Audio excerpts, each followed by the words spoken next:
អូនទៅណាបង ហើយអូនទៅណាបាញ់ចឹងយ៉ាងម៉េចចាំចាំក្រោយទៀតទេបងបាយនេះ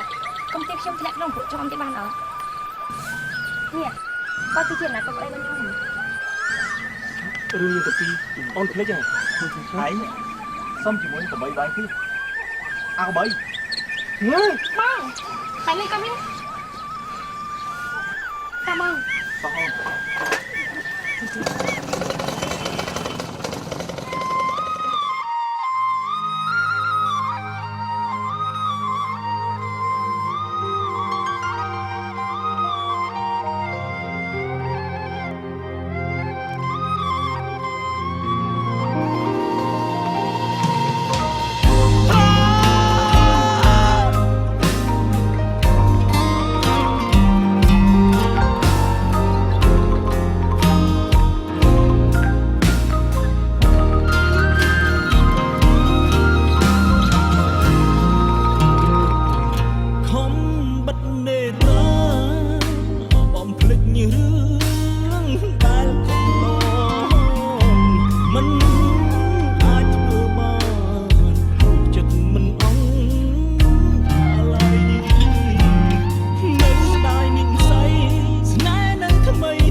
ចិត្តខ្ញុំអី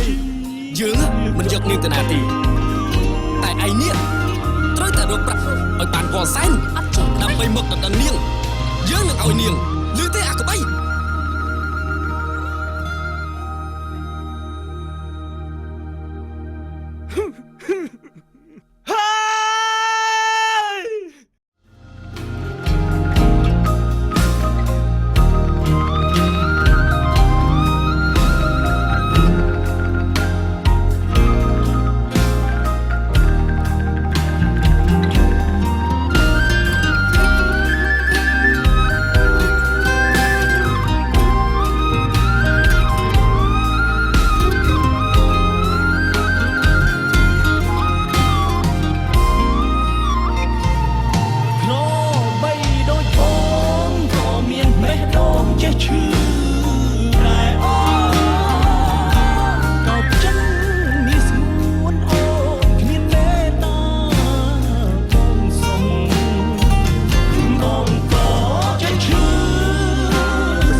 ណែ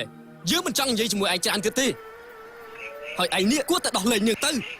ធ្វើស្រែជាមួយកបីរបស់ឯងវិញទៅអាកបី កបីអញ្ចឹងសោះមកចង់ស្រឡាញ់កូនគេខ្លួនទៀតកំតោងដៃក្លេកំឆុងស្វាអោភ្នំអាកបីខ្លួនខ្មៅក្រលហាមចង់បានកូនគេអាកបី